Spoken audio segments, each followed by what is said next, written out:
Hello guys, welcome to Kousi's cooks.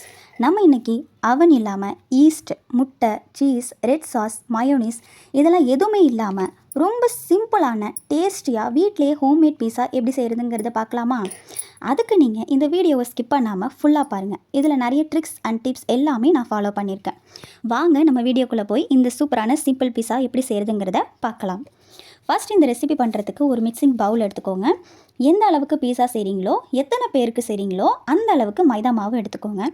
நான் 3 பீஸா செய்கிற அளவுக்கு எடுத்திருக்கேன். இது கூட 2 ஸ்பூன் சர்க்கரை சேர்த்துக்கோங்க. அது கூடவே பேக்கிங் சோடா, கொஞ்சம் நெய் சேர்த்துக்கோங்க. நெய் இல்லைன்னா எண்ணெய் கூட சேர்த்துக்கலாம். இது கூட கொஞ்சமாக தண்ணி ஆட் பண்ணிக்கோங்க. கொஞ்சமாக தயிரும் சேர்த்துக்கோங்க. இது எல்லாத்தையும் நல்லா பிசைஞ்சு எடுத்துக்கோங்க. ஒரு 1 மணி நேரத்துக்கு அப்படியே மூடி போட்டு தனியாக எடுத்து வச்சுருங்க. அப்போ தான் பீஸா நல்லா உப்பி சாஃப்டாக வரும். இப்போது பீஸாவுக்கு ஒயிட் சாஸ் பண்ணிக்கலாம். ஒயிட் சாஸ் ஏன் பண்ணுறோம் அப்படின்னா, நம்ம இதில் சீஸ் சேர்க்கலை. அதனால தான் நம்ம ஒயிட் சாஸ் செய்கிறோம்.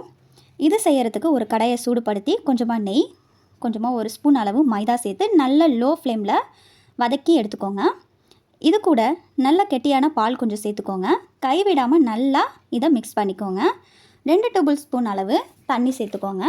நல்லா திக்காக க்ரீமி கன்சிஸ்டன்சி ஆனோடனே கொஞ்சமாக உப்பு சேர்த்து ஸ்டவ் ஆஃப் பண்ணிவிடுங்க. அவ்வளோதான், நம்மளோட ஒயிட் சாஸ் இப்போ ரெடி. இதை அப்படியே கொஞ்சம் நேரம் ஆற விடுங்க. இது ஒரு ஓரமாக இருக்கட்டும். இப்போ நம்ம ரெட் சாஸ் ப்ரிப்பேர் பண்ணலாம். அதாவது பீஸா சாஸ் இப்போ நம்ம ரெடி பண்ணலாம். அதுக்கு ஒரு பேன் எடுத்துக்கோங்க. அதில் 10 பூண்டு பற்கள் சேர்த்துக்கோங்க. 2 துண்டு இஞ்சி சேர்த்துக்கோங்க. அதுக்கப்புறம் இது கூட ஒரு சின்ன தக்காளி நறுக்கிட்டு சேர்த்துக்கோங்க. கூடவே குட்டி வெங்காயம் சின்னதாக நறுக்கிட்டு சேர்த்துக்கோங்க. சேர்த்துட்டு அரைக்கப்பளவு தண்ணி சேர்த்து நல்லா கொதிக்க விடுங்க. ஒரு 5 நிமிஷத்துக்கு ஹை ஃப்ளேம் வச்சு நல்லா கொதிக்க விடுங்க. தக்காளி வெங்காயம் நல்லா நைஸாக வேகிற அளவு வேக வச்சு எடுத்துக்கோங்க. நல்லா ஆற விட்டுருங்க. அது அப்படியே ஆறின அப்புறம் இந்த தண்ணியோடு சேர்த்து மிக்ஸி ஜாரில் நைஸாக பேஸ்ட் போல் அரைச்சி எடுத்துக்கோங்க. அதை அப்படியே வச்சுட்டு ஒரு பேனில் கொஞ்சமாக நெய் சேர்த்து கொஞ்சமாக அது கூட எண்ணெயும் சேர்த்துட்டு நம்ம ஆற வச்சுருந்தோம்ல அந்த தக்காளி சாஸ் அதையும் சேர்த்துட்டு நல்லா கலந்து விடுங்க. இது நல்லா கொதிக்க விடுங்க. அதுக்கப்புறம் 1 ஸ்பூன் சிவப்பு மிளகாத்தூள் சேர்த்துக்கோங்க. அது கூடவே 2 டேபிள் ஸ்பூன் அளவு சர்க்கரையும் சேர்த்துக்கோங்க. கொஞ்சமாக உப்பு சேர்த்துட்டு மூடி போட்டு கொஞ்சம் நேரம் கொதிக்க விடுங்க. கொஞ்ச நேரம் நல்லா கொதித்ததுக்கப்புறம் இதை ஆஃப் பண்ணி எடுத்து வச்சுருங்க. அவ்வளோதான், நம்மளோட ரெட் சாஸ் இப்போது ரெடி. ரெட் சாஸ் செய்ய வேணாம் அப்படிங்கிறவங்க வேணாம் விருப்பம் இல்லாதவங்க கடையில் கூட டொமேட்டோ கெட்சப் வாங்கி நீங்கள் யூஸ் பண்ணிக்கலாம். இப்போ நம்மளுடைய மாவு 1 ஹவர் நல்லா ஊறிடுச்சு. இப்போது அந்த மாவை நம்ம எடுத்துக்கலாம். அந்த மாவை பூரி கட்டையில் கொஞ்சமாக மைதா மாவு தடவிட்டு மாவு நல்லா எவ்வளோ சைஸ் வேணுமோ அவ்வளோ சைஸ் போட்டு ரொம்ப தின்னாகவும் இல்லாமல் ரொம்பவே திக்காகவும் இல்லாமல் ஒரு மீடியம் சைஸ் ஒரு 1/2 இன்ச் அளவுக்கு திக்னஸாக இருந்தால் போதும்.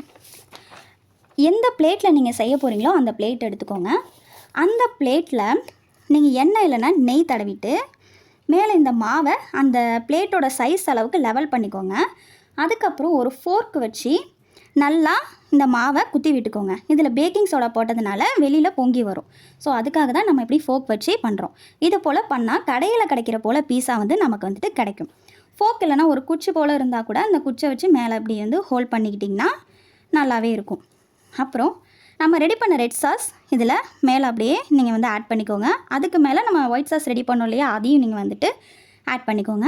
அப்புறம் அதுக்கு மேலே என்னெல்லாம் வெஜிடபிள்ஸ் நீங்கள் போடணும்னு விருப்பப்படுறீங்களோ அதெல்லாம் போட்டுக்கலாம். நான் வெங்காயம், தக்காளி, குடமிளகா, அப்புறம் கார்ன் சேர்த்துருக்கேன்.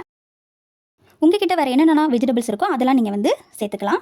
அதுக்கப்புறம் ஒரு அடிகனமான பாத்திரம் எடுத்துக்கோங்க. அதில் ஒரு ஸ்டாண்ட் வச்சுட்டு நல்லா ஹை ஃப்ளேமில் வச்சு சூடு பண்ணிவிட்டு இந்த நல்லா சூடானதுக்கப்புறம் நம்ம செஞ்சு வச்சுருக்கோம் இல்லையா ஏற்கனவே, அந்த பீஸா பிளேட்டை இதுக்கு மேலே வச்சுருங்க. வச்சுட்டு மேலே மூடிட்டு லோ ஃப்ளேமில் வச்சு 10லேருந்து 20 நிமிஷம் வரைக்கும் இதை நீங்கள் குக் பண்ணணும். அதுக்கப்புறம் நீங்கள் எடுத்துடலாம். அது நல்லா குக் ஆகிருக்கும். அவ்வளோதான் கைஸ், நம்மளோட பீஸா சூப்பராக தயாராகிட்டு பார்க்கும்போதே நல்லா கலர்ஃபுல்லாக இருக்குல்ல. டேஸ்ட்டும் ரொம்பவே சூப்பராக இருந்துச்சு கைஸ். கடையில் நீங்கள் வாங்குகிற பீஸாவை விட நீங்கள் வீட்டில் செய்கிற பீஸா ரொம்ப ஹெல்த்தியாகவும் ஹைஜீனிக்காகவும் இருக்கும். கண்டிப்பாக இதை நீங்களும் ட்ரை பண்ணி பாருங்கள். தேங்க்யூ ஃபார் வாட்சிங்.